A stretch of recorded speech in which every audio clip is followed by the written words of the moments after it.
할렐루야. 우리 양옆에 앉아 계신 우리 사랑하는 가족들을 오늘은 이렇게 바라보며 인사 나눴으면 좋겠습니다. 새해 소망 이루세요. 이렇게 축복하며 인사 나누겠습니다. 새해 소망 이루세요.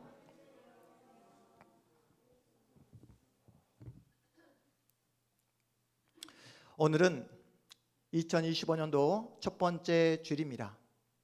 우리 모두는 다 함께 이 자리에 모여서 2024년도 마지막 날을 하나님께 예배하며 송구영신 예배로 드렸던 것을 여러분 기억하실 겁니다. 송구영신 예배를 마치고 나서 우리가 다 같이 일어나서 우리가 뭐라고 서로 인사 나눴죠?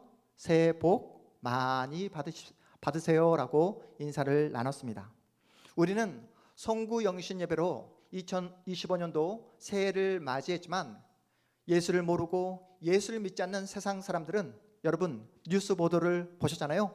산으로 바다로 가서 떠오르는 태양을 바라보며 자신에게 꼭 왔으면 하는 그런 새해 소망을 빌었던 모습을 여러분 보셨을 것입니다.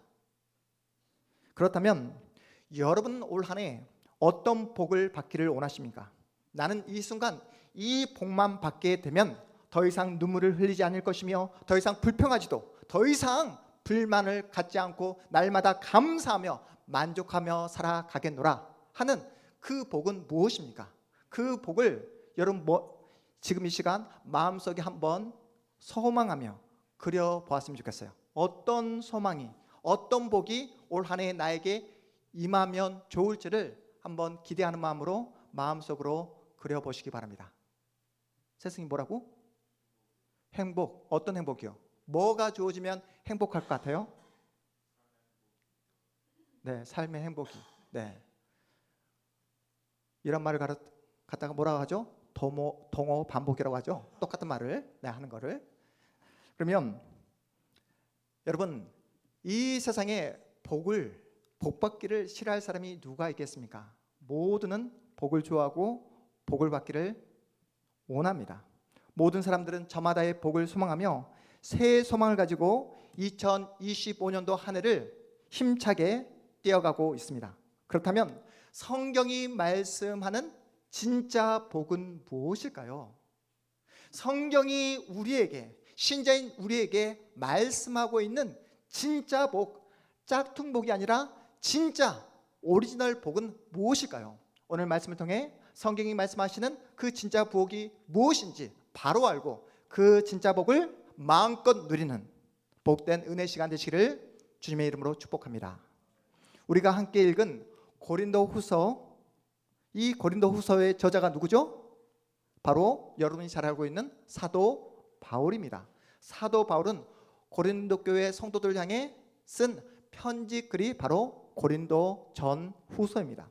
사도 바울도 해가 바뀔 때마다 자신 안에 주어질 새해 소망을 마음 가운데 품지 않았을까요? 사도 바울은 어떤 새해 소망을 품었을까요? 예수를 믿는다는 이유만으로 이루 말할 수 없는 심한 박해와 심한 핍박을 받고 있는데 이러한 심한 박해로부터 벗어나고 싶은 그러한 소망을 품지 않았을까요? 오늘 본문에서 이렇게 이야기하고 있습니다. 계속되는 고난으로 인해 무엇까지 끊어지게 되었다? 살 소망까지 끊어지게 되었다라고 사도 바울은 우리에게 자신의 처지, 자신의 상황을 우리에게 소개하고 있습니다. 고린도 교회 성도들은 사도 바울이 마음에 들지 않았어요.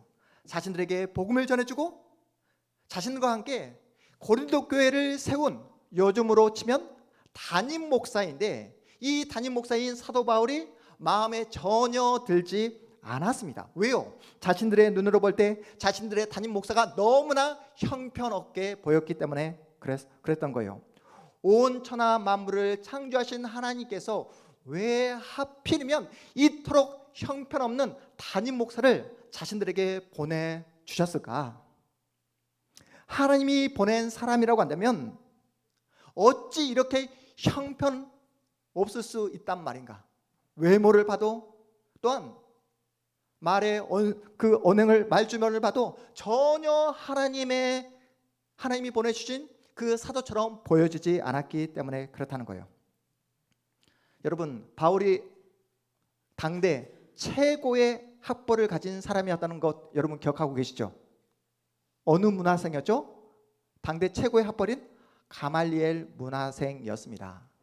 가말리엘 문화생이었기 때문에 뭔가 사도 바울에게는 특별한 무언가가 있을 거라 그렇게 기대했었어요. 여러분, 사도 바울이 가졌던 시민권은 어떤 시민권이었습니까? 로마 시민권을 가지고 있었어요. 로마의 유능한, 또한 엄청난 권력을 가진 사람들과 연이 다 있고, 또한 그 사도 바울이 가진 그 인맥을 통해서 고린도 교회 성도들도 자신도 그 인맥을 한번 이용해 보고 싶다라는 그런 마음도 있었을 것입니다. 무엇보다 하나님께서 세우신 사도이기에 사도 바울이 말만 하면 놀라운 기적이 나타날 거라 그렇게 기대했어요. 사도 바울이 손만 대면 뭔가 자신들이 예상치 못하는 엄청난 기적이 나타날 거라 그렇게 소망했었습니다. 하지만 사도 바울이 그들에게 보인 모습은 그들의 기대를 하나하나 완전히 기대들을 무너뜨리고 말았습니다. 정말 이 사람이 하나님이 보내신 사도가 맞나? 이런 질문을 수없이 던질 수밖에 없었고, 이런 질문으로 끝나지 않고 고린도 교회 성도들은 사도 바울을 단 하루도 가만두지 않고 흔들고 핍박하며 계속해서 괴롭히게 되었다라고 성경이 우리에게 소개하고 있습니다. 고린도 교회 성도들의 이러한 괴롭힘, 냉대도 너무나 참기 힘든데, 설상가상으로 여러분, 사도 바울 건강이 어떠했죠? 건강이 좋았습니까? 좋지 않았습니까? 좋지 않았습니다. 그래서 사도 바울은 자신 안에 뭐가 있다? 몸에 가시가 있다. 그것도 그 건강이 얼마나 지독하고 얼마나 통증이 심했는지 사단의 가시가 자신의 몸 안에 있다라고 그렇게 자신의 몸 건강을 우리에게 밝히고 있습니다. 성경학자들은 바울이 가진 이 가시가, 어떤 학자들은 안질병을 앓았다라고 이렇게 소개하는 학자도 있습니다. 안질이 무엇입니까? 눈이 빠질 것처럼 심한 통증을 가지고 있었다라고 이렇게 소개하는 학자가 있어요. 여러분, 말씀을 증거하는 목회자가 눈에 통증이 있으면 어떻게 됩니까? 말씀을 연구하기 위해서 말씀 책을 봐야 되고 성경 말씀을 읽어야 됨에도 불구하고 통증 때문에 말씀을 연구할 수 없고 말씀을 읽을 수 없다고 한다면 어떻게 하나님이 세우신 사도라 말할 수 있는가라고 고린도 교회 성도들은 그렇게 사도 바울을 손가락질하며 괴롭혔던 것입니다. 또 어떠한 학자들은 사도 바울이 가진 그 가시가 간질병이라고 그렇게 소개하는 학자들도 있습니다. 여러분, 간질병이 무엇인지 아시죠? 사도 바울이 이 강단에서 하나님의 말씀을 증거하다가 거품을 물고 여러분 쓰러진다고 생각해 보십시오. 어느 누가 사도 바울이 전한 그 복음을 듣고 하나님께서 주시는 은혜를 누릴 수 있겠습니까? 세승이는 목사님이 앞에서 설교를 하다가 거품을 물고 쓰러지게 된다면 어떻게 하겠습니까? 일단은 숨쉰지 확인한 다음에 바로 7층 교회로 내려간다고 합니다. 네. 목사님을 배신하고 7층 교회로 내려가. 네. 그렇죠? 그렇지 않겠죠? 네. 바울의 몸에 지닌 가시가 무엇인지 정확하게는 모르겠지만 확실한 것은 바울의 몸에 지닌 그 가시가 이루 말할 수 없을 만큼 심각한 질병이었음을 우리에게 말해주고 있습니다. 또한 그 질병이 고린도 교회 모든 성도들에게 심각한 시험거리가 될 만큼의 질병이었다는 거예요. 여기서 질문이 생기지 않습니까? 바울이 개인적인 성공을 위해 몸에 있는 가시를 빼달라고 한 게 아니잖아요. 하나님의 복음을 위해서, 주님께서 세우신 그 교회를 건강하게 세우기 위해서 몸에 지닌 가시를 빼어달라고 간절히 기도하고 있습니다. 복음에 대한 열정, 간절함밖에 없어요. 이렇게 사심이 없이 복음을 위해 사는 인생이라고 한다면 하나님께서 가시를 빼어주고 환경과 상황을 열어줘야 맞지 않겠습니까? 불통이 아니라 형통한 인생을 허락해 줘야 되지 않겠냐고요. 그러나 하나님께 부름받은 사도임에도 불구하고 바울의 인생은 너무나 고달프고 힘들었다는 사실이에요. 우리는 2025년도 새해를 맞이하면서 그 무엇보다도 하나님의 말씀에 순종하자라는 마음을 가지고 오늘 또 이 복된 말씀의 자리에 나왔습니다. 이 자리에 나오신 우리 성도님들은 올 한해 2025년도 하나님을 더욱더 사랑하기 위해서 말씀을 더 많이 읽고 더 많이 하나님께 엎드려 기도하는 한 해로 삼자라고 그렇게 결심하셨을 것입니다. 성구 영신 예배 때 여러분 우리 5가지 기도 제목 적으셨잖아요. 다 적으셨죠? 그리고 저에게 제출하지 못한 분들은 꼭 오늘 제출해 주시기 바랍니다. 우리 자신을 위해서, 우리 가정을 위해서, 우리 직장과 학교를 위해서, 교회를 위해서, 또한 이 나라 우리 민족을 위해서 함께 간절히 기도하겠노라 라고 결심하고 결단하면서 기도 제목을 우리는 적었습니다. 우리가 이렇게 결단하고 기도하는 이유가 무엇입니까? 하나님은 당신의 자녀들이 하나님의 말씀에 순종하기를 원하고 계세요. 하나님께 간절히 엎드려서 기도하기를 원하고 계십니다.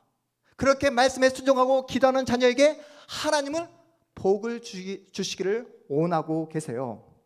우리 또한 하나님께서 나에게 주시는 그 복을 나 혼자만 누리는 것이 아니라 그 복을 내 주변, 내 이웃들에게 함께 나누며 함께 섬기며 함께 사랑하며 살기로 우리는 결심하고 그렇게 결단하고 있습니다. 그런데 뜻밖에도 하나님에 대한 열심, 간절한 진심이 있는데도 불구하고 하나님께 구하는 우리의 기도 제목이 응답이 되지 않을 때가 얼마나 많냐고요.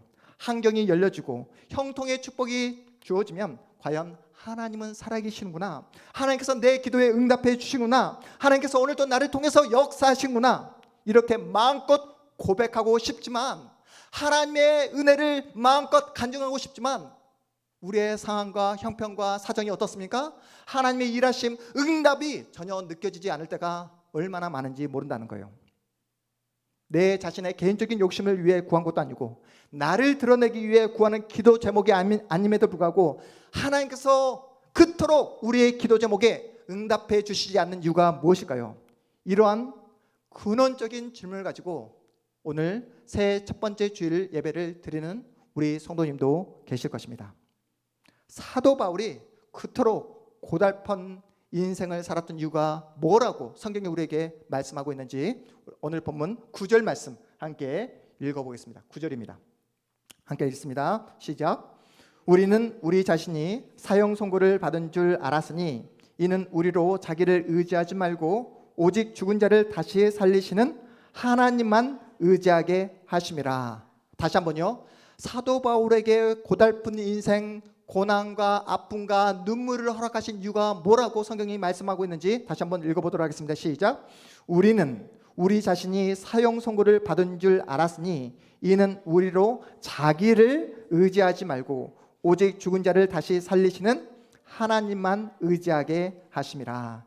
아멘.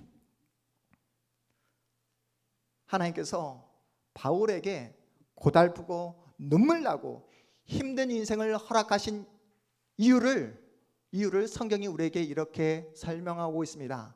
자기를 의지하지 말고 죽은 자를 다시 살리시는 누구를? 하나님을 바라보라고, 그 하나님을 의지하도록 하기 위해서 고달픈 인생, 힘든 인생, 눈물 나는 인생을 허락해 주었다라고 말씀하고 있어요. 바울의 이 고백은 너무나 중요합니다. 이 자리 가운데 앉아있는 우리 성도님들 가운데는 엄마 뱃속에서부터 믿음을 가진 모태 신앙을 가진 우리 성도님도 계실 것이고 중간에 예수를 만나 예수를 믿는 분도 계실 것입니다. 우리 교회 성도님들 가운데 집안의 평화를 위해서 이 자리에 나오시는 성도님은 안 계시죠? 평화. 네.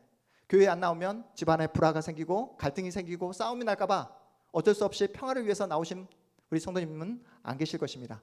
중요한 것은 우리는 인생의 어려움과 인생의 환난을 맞았을 때 하나님께 의지하고 하나님을 바라보기 위해 하나님을 믿기로 결심하신 성도님도 계실 것입니다. 내 몸만 고쳐주시면 더 잘 하나님을 믿겠습니다. 이번 것만 잘 해결해 주시면 하나님을 더 많이 섬기겠습니다. 우리 자녀 이번에 학교 합격시켜 주시고 우리 자녀 이번에 취직만 시켜주시면 더 많이 하나님의 말씀에 순종하겠습니다. 이러한 현실적인 어려움 때문에 하나님을 찾았는데 눈에 보이는 현실이 전부라고 생각했는데 하나님과의 직접적인 만남을 통해 우리의 영적인 눈이 완전히 새롭게 띄어진 경험을 가진 우리 성도님이 계십니다. 예전에는 눈에 보이는 현실이 전부라고 생각되어졌는데 이제 우리는 어떻습니까? 하나님을 만난 이후 눈에 보이는 것이 전부가 아니라 눈에 보이지 않지만 영원한 나라가 있음을 우리 모두는 다 확인하고 있습니다. 하나님께서 사도 바울에게 살 소망까지 끊어지게 한 그런 상황으로 몰아가신 이유가 무엇입니까? 하나님은 다만 우리에게 건강 주고 돈 주고 눈에 보이지는 세상에서 하는 일마다 대박나게 하는 그런 신으로 오해할까 봐 고난을 주시고 고달픔을 주셨다는 것입니다. 하나님은 바울에게 물질을 제공하고 환경을 개선시켜주는 그런 능력자로만 하나님을 그렇게 이해할까 봐 고난과 눈물과 아픔과 시련을 허락해 주셨다고 말씀하고 있습니다. 더 깊은 인격적인 만남을 위해서 하나님이 누구신가를 알려주시기 위해서 인간의 영혼을 고쳐주시며 인간의 한 인생을 끝까지 책임져 주시는 그 하나님이 누구신가를 알려주기 위해 바울의 인생 가운데 고달픔과 아픔과 슬픔과 눈물을 허락해 주셨다라고 성경이 증언하고 있습니다. 너는 나를 어떻게 생각하느냐? 너는 나를 누구라 생각하느냐? 주님께서 바울에게 이러한 근원적인 질문을 던지고 있습니다. 잠깐 고통과 아픔을 없애주는 타이레놀 진통제로 여기지 말라는 거예요. 잠깐 눈물을 닦아주는 마취제로 하나님을 생각하지 말라는 것입니다. 너부터 똑바로 나를 제대로 알고 나를 제대로 증거해라 라는 이 마음으로 바울에게 이루 말할 수 없는 고통과 아픔과 눈물을 허락해 주셨다라고 말씀하고 있습니다. 그런데 우리는 어떻습니까? 이러한 현실이 싫습니다. 왜요? 당장 힘드니까, 당장 아프니까, 당장 그 고통과 그 통증이 너무나 심하니까 이러한 고난과 아픔을 우리는 싫어합니다. 외적으로 내적으로 고달픈 인생을 살아갔던 바울의 인생을 바라보면서 여러분 이러한 질문이 생겨나지 않습니까? 하나님이 전능하신데 왜 하필 사람을 세워서 복음을 전하십니까? 하나님이 전하시면 바울이 이러한 고통과 고난을 당하지 않아도 되고 하나님이 전하시면 얼마든지 완벽하게 복음을 전하실 수 있음에도 불구하고 왜 사람을 세우고 그 사람에게 몸도 아프게 하고 상황과 환경이 어렵게 함으로 그 사람을 통해서 복음을 증거하는 것입니까? 라는 이러한 질문을 던질 수밖에 없습니다. 그런데 여러분 아시지 않습니까? 고난을 통하지 않고서는 인간이란 존재는 절대로 온전해지지 않습니다. 고난을 통과하지 않고는 절대로 인간이란 존재는 하나님을 의지할 수 없는 존재라고 우리에게 말씀하고 있는 거예요.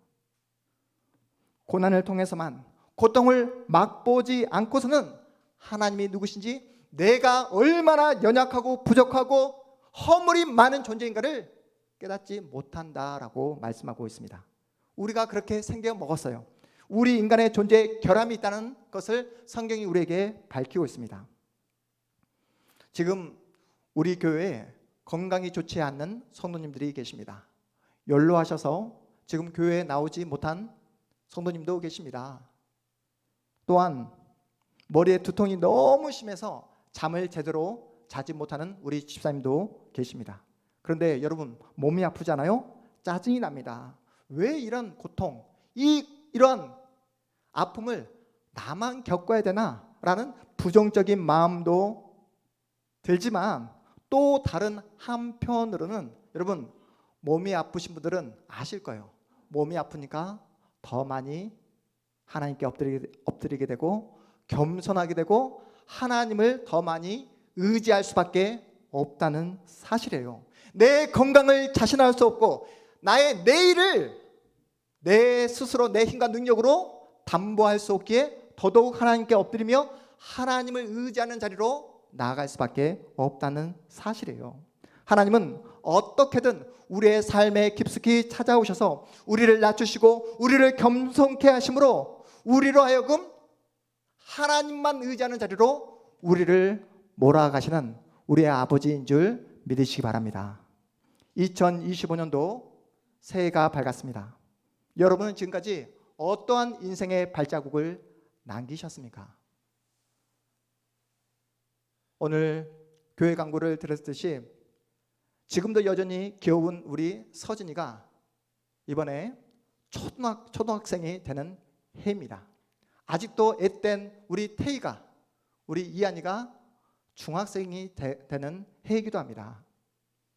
우리 멋진 우리 세승이가 고등학생이 되는 해이기도 합니다. 이 자리에 앉아있는 우리 모두는 이제는 한 살을 더 먹게 되었고, 한 살을 더 먹게 되었다는 의미가 무엇이죠? 김혜경 집사님, 한 살을 더 먹게 되었다는 것은 하나님 앞에 설 날이 한 살 더 가까워졌다는 뜻입니다. 지금까지 하나님께서 허락하신 귀한 시간들을 우리는 게으르게 또한 무책임하게 흘려보냈던 시간들도 많았지만 오늘 우리 조미선 집사님께서 기도해 주셨던 것처럼 하나님은 어김없이 우리에게 은혜를 베풀어 주심으로 2025년도 새해를 허락해 주셨습니다. 그렇다면 하나님께서 우리에게 허락하신 2025년도 새해, 하나님께서 우리 모두에게 새하얀 도화지를 다시 꺼내어 주셨습니다. 뭐 하라고요? 여러분의 인생을 믿음을 가지고 다시 한번 새롭게 그려보라고 새 도화지를 여러분에게 우리 하나님께서 꺼내어 주셨습니다. 그 새하얀 도화지에 여러분 2025년도 어떤 인생의 그림을 그리기를 원하십니까? 여러분의 새해 소망은 무엇입니까? 예수를 만난 이후, 예수의 사람이 된 이후 우리는 더 이상 눈에 보이는 것에 목을 매지 않게 되었습니다. 돈에, 부유함에 우리의 소망을 두지 않게 되었습니다. 더 이상 안락함과 편안함에 우리의 인생의 목적을 두지 않게 되었습니다. 왜냐하면 세상이 말하는 그 모든 것들은 다 껍데기에 불과하다는 사실을 우리는 알게 되었기 때문에 그렇습니다. 그렇다면 여러분의 새해 소망은 무엇입니까? 진정 올 한 해 하나님과 함께 어떠한 인생의 그림을 그려가기를 기대하고 소망하십니까? 신자에게 있어서 진짜 복은 무엇일까요? 우리의 새해 소망은 매일매일 하나님을 만나는 거예요. 매일매일 하나님과 동행하며 하나님을 알아가며 하나님을 더욱더 사랑하며 하나님과 함께 그 믿음의 길을 걸어가는 것이야말로 신자에게 있어서 진짜 복인 줄 여러분 믿으시기 바랍니다. 분명한 사실은 한 살을 더 먹게 된 여러분 모두는 여러분의 신앙이, 여러분의 인격이 더욱 성숙하게 될 거예요. 하나님이 어떻게 일하시는가를 여러분의 두 눈으로 목도하게 될 것입니다. 여러분이 당하는 그 고난이 그냥 의미 없이 당하는 고난이 아니라 그 고난을 통해서 여러분은 더욱더 하나님을 찾고 하나님을 의지하며 하나님을 사랑하게 될 것이며 그래서 더 깊은 믿음의 자리로 나아가게 될 것입니다. 올해 우리의 싸움은 여러분이 더 많은 자산을 모으고 돈을 저축하고 더 많은 것을 소유하는 소유의 싸움이 아니라 얼마나 더 하나님을 의지하며 하나님을 신뢰하는가 믿음의 싸움이 될 것입니다. 여러분, 우리에게 허락된 올 한 해는 우리의 힘으로 풀어가야 할 숙제가 아니라는 거예요. 나 홀로 풀어야 할 인생의 어려운 난제가 아니라는 것입니다. 우리의 인생길 만군의 여호와 하나님 전능하신 하나님께서 우리의 손을 붙잡고 함께 걸어가는 복된 믿음의 여행길인 줄 믿으시기 바랍니다. 하나님과 함께 여행하면서 나를 붙잡아 주신 하나님이 어떤 분이신지, 또한 내가 얼마나 연약하고 못났고 허물이 많은 존재인가를 우리 모두는 확인하게 될 것입니다. 고통 속으로, 이해할 수 없는 그 상황 속으로 우리를 몰아넣는 순간도 있을 것입니다. 우리의 인생의 그 여행을 통해 우리 자신의 그 모든 사람들은 우리 자신이 얼마나 못난 존재인가를 우리의 민낯을 똑똑히 보게 되는 한 해가 될지도 모릅니다. 벌거벗은 내 영혼의 모습을 바라보면서 여러분의 자신을 향해서 실망할 수도 있고 절망할 수도 있을 것입니다. 내가 살기 위해 얼마나 치사한 자리로 내가 내려갈 수 있는 그렇게 못난 존재인가를 내가 좀 더 편안하게 살기 위해서 얼마나 비겁한 자리로 우리가 떨어질 수 있는 존재인 것을 나의 정당함을 확보하기 위해서 내 옆에 있는 그 이웃들에게 얼마든지 잘못된 행동과 판단과 결정을 내릴 수 있는 그런 못난 존재인가를 우리 스스로 확인하는 한 해가 될지도 모릅니다. 그 광야의 자리로, 고통과 눈물의 자리로 우리 모두를 하나님께서 몰아넣을지도 모릅니다. 그런데 분명한 사실은 그 고난과 눈물과 한숨과 이해할 수 없는 그 모든 상황 가운데 우리 홀로 그 문제를 풀어가는 것이 아니라 누가 우리와 함께 하신다고요? 전능하신 하나님, 마른 뼈에게 생기를 불어넣어 놀라운 살아남의 역사를 만들어내시는, 살아내게 하시는 그 하나님이 우리의 손을 붙잡고 우리와 함께하는 한 해가 되는 줄 여러분 꼭 기억하시기 바랍니다. 그래서 우리 오늘 본문 10절, 11절 말씀 함께 읽어보도록 하겠습니다. 10절, 11절 우리가 믿는 하나님이 어떤 분이신지 함께 확인해 보겠습니다. 10절, 11절 시작. 그가 이같이 큰 사망에서 우리를 건지셨고 또 건지실 것이며 이 후에도 건지시기를 그에게 바라노라. 너희도 우리를 위하여 간구함으로 도우라. 이는 우리가 많은 사람의 기도로 얻은 은사로 말미암아 많은 사람이 우리를 위하여 감사하게 하려 함이라. 아멘. 죽은 자를 살리시는 하나님의 방법이 무엇입니까? 내가 원하는 길, 내가 가고 싶은 그 길을 하나님께서 우리에게 허락해 주시는 것이 아니라 하나님은 다시 살려내시는 방법, 어떤 방법을 통해서? 십자가의 방법을 사용하시겠다라고 말씀하고 계십니다. 여러분, 십자가의 길이 편하고 안락한 길입니까? 아닙니다. 우리가 가고 싶지 않은 길입니다. 우리가 절대로 원하지 않는 길입니다. 하지만 하나님께서는 우리를 단련시키시고 우리에게 소망과 연단과 놀라운 하나님께서 허락하실 그 믿음을 위해서 우리는 반드시 통과해야 하는 그 소망의 길이 바로 십자가의 길이다라고 우리에게 말씀하고 있는 거예요. 십자가의 길은 기도하면 바로 병이 낫고, 십자가의 길은 기도하면 바로 내가 원하는 형통의 상황이 나에게 펼쳐지는 것이 아니라 내 인생 하나만으로 쩔쩔매는 그 상황으로 우리를 몰아넣겠다는 것입니다. 그런데 우리는 쩔쩔매지만 우리와 함께 하시고 우리의 인생길 가운데 늘 우리에게 밝은 빛을 인도해 주신 하나님께서 죽은 자를 다시 살려내시겠다, 마른 뼈에게 생기를 불어넣으심으로 살아나게 하시는 그 놀라운 기적의 역사를 우리에게 보여주시겠다라고 말씀하고 있는 거예요. 그 하나님을 신뢰하고 그 하나님을 진정 너희들이 믿고 의지하느냐라고 우리에게 말씀하고 있습니다.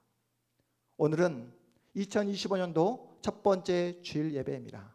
여러분이 진정 마음 가운데 마른 뼈를 살리시는 그 하나님, 전능하신 하나님을 믿게 된다면 그 어떠한 상황과 환경과 그 처지가 우리에게 다가온다 할지라도 절대로 세상 앞에서 두려워하지 않을 것이며 세상 앞에서 넘어지지 않을 것이며 세상과 타협하지 않는 믿음의 사람으로 살아가게 될 것이다 라고 우리에게 말씀하고 있습니다. 설령 실패한 상황을 마주하게 되면 실패를 믿음으로 받아들이게 될 것입니다. 눈물을 흘릴 때면 눈물을 흘릴 것이고, 비명을 질러야 될 그 상황이 마주하게 되면 비명을 지르면서 그 상황을 마주하게 될 것입니다. 중요한 것은 이 자리에 앉아있는 우리 모두는 하나님과 함께하는 인생 위에 중도에 포기하는 사람이 있다 없다? 절대로 없다는 사실이에요. 그러니 사랑하는 성도 여러분, 세상이 주는 그 어떠한 환경, 처지 때문에 두려워하지 마시고 염려하지 마시고 하나님의 손을 굳게 붙잡고 여러분에게 허락된 여행길을 용기 있게 믿음으로 뚜벅뚜벅 걸어가는 우리 가족들 모두 되시기를 주님의 이름으로 축복합니다. 앞이 보이지 않는다 할지라도, 집채만한 파도가 나에게 넘쳐와서 나의 모든 상을 덮친다 할지라도 믿음을 가진 여러분만이 그 길을 믿음으로 통과할 수 있다는 사실입니다. 여러분이 어떻게 여러분의 인생의 길을 걸어가고 있는지, 여러분이 어떤 마음과 자세로 올 한 해를 살아가게 되는지를 옆에 있는 모든 사람들이 여러분을 지켜보고 있습니다. 올해 초등학교에 들어가는 우리 서진이가 우리 집사님이 어떻게 살아가는지 보게 될 것이고, 중학생이 된 우리 태희가 엄마 아빠가 얼마나 하나님을 의지하며 신뢰하며 살아가는지 보게 될 것입니다. 옆에 있는 성도가 여러분이 어떻게 하나님을 신뢰하며 의지하며 살아가는지를 똑똑히 보게 될 것입니다. 여러분이 진정 여러분의 실력과 힘과 능력으로 살아가고 있는지, 아니면 하나님이 주시는 은혜와 하나님이 주시는 그 믿음을 가지고 살아가고 있는지를 지켜보게 될 것입니다. 이 자리에 앉아있는 여러분 모두가 하나님과 함께 걸어가는, 예수님의 그 뜨거운 손을 붙잡고 함께 여행하는 탐험가로, 모험가로 하나님께서 여러분 인생을 부르셨다는 사실을 기억하셔서 그 어떠한 상황과 환경이 여러분에게 몰려온다 할지라도 끝까지 믿음을 지키셔서 주님의 손을 굳게 붙잡고 믿음으로 여행하는, 믿음으로 탐험하는, 믿음으로 모험하는 여러분의 복된 한 해 되시기를 주님의 이름으로 축복합니다. 우리 모두 자리에서 일어나겠습니다.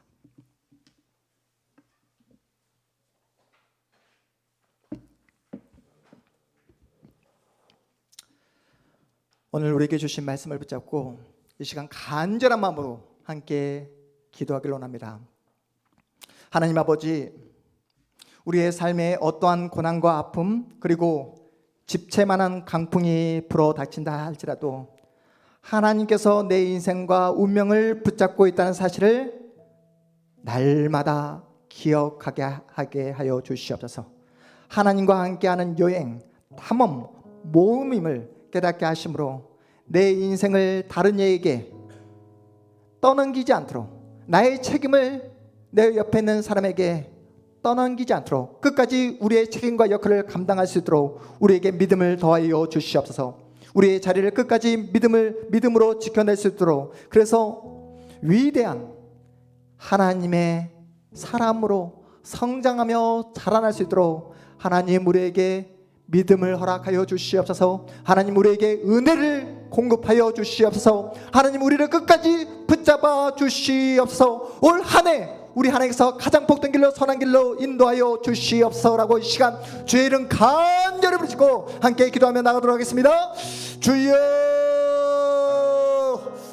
하나님 아버지 은혜를 구합니다. 하나님께서 우리를 사랑하셔서 2025년도 새해를 허락해 주셨습니다. 아버지 하나님, 우리의 힘으로 우리의 능력으로 이 한 해를 살아갈 수 없습니다. 그래서 하나님께 은혜를 구하며 기도합니다. 하나님께 우리의 한 해를 주님께 맡겨드립니다. 나의 선택권과 나의 결정권을 온전히 주님께 맡겨드립니다. 아버지 하나님, 환경과 상황이 너무나 좋지 않습니다. 그래서 우리가 너무나 겁이 나고 우리의 마음 가운데 두려움이 있는 것이 사실입니다. 아버지 하나님, 그 모든 그 두려움과 그 모든 어려움들을 주님 앞에 내려놓게 하시고 죽은 자를 살리시는 하나님, 마른 뼈에게 생기를 불어넣으심으로 다시 살게 하시는 그 전능하신 하나님을 의지하고 신뢰함으로 하나님의 손을 굳게 붙잡고 믿음으로 걸어가는 복된 한 해 되시도록 축복하여 주시옵소서. 아버지 하나님께서 끝까지 우리를 사랑하여 주셔서 끝까지 선한 길로 인도하여 주심으로 말미암아 날마다 주님의 이름을 예배하며 찬송하며 주님의 은혜 가운데 거하는 복된 하나님의 사람들 다 될 수 있도록 축복하여 주시옵소서. 우리 하나님께서 함께 하실 수 믿습니다. 끝까지 붙잡아 주실 믿습니다. 주님 도우시고 역사하여 주시옵소서. 하나님 아버지, 우리에게 2025년도 새해를 허락하여 주시고 말씀을 통해 우리의 새해 소망을 확인받게 하시니 주님 감사합니다. 주님께서 허락하신 새해 도화지에 우리 각자의 인생을 그려가겠습니다. 비바람이 몰아치고 고난과 환난 그리고 인생의 어려움이 찾아온다 할지라도 결코 도망가거나 회피하지 않겠습니다. 세상과 타협하지 않겠습니다. 왜냐하면 예수님이 우리의 인생과 운명을 붙잡고 있음을 믿기 때문입니다. 설령 우리가 넘어지고 쓰러지고 주저앉는다 할지라도 우리 주님께서 우리를 다시 일으켜 세워주실 줄 믿습니다. 주님과 함께 올 한 해 믿음으로 탐험하고 믿음으로 모험하여 하나님의 영광을 드러내는 멋지고 훌륭한 신자들 다 될 수 있도록 우리 하나님께서 이 자리에 함께한 우리 동탄 한가족 모든 우리 가정 자녀들에게 하나님의 은혜와 축복을 내려 주시옵소서. 이제는 우리 주 예수 그리스도의 은혜와 하나님의 그 크신 사랑과 성령 하나님의 함께하심과 교통하심이 하나님이 주신 새 소망을 가지고 하나님과 함께 믿음으로 걸어가겠노라. 믿음으로 올 한 해를 주님과 함께 걸어가겠노라. 그렇게 결심하고 결단한 이 자리에 함께한 모든 하나님의 자녀들 머리 위에 이제로부터 영원토록 함께 있을지어다. 아멘.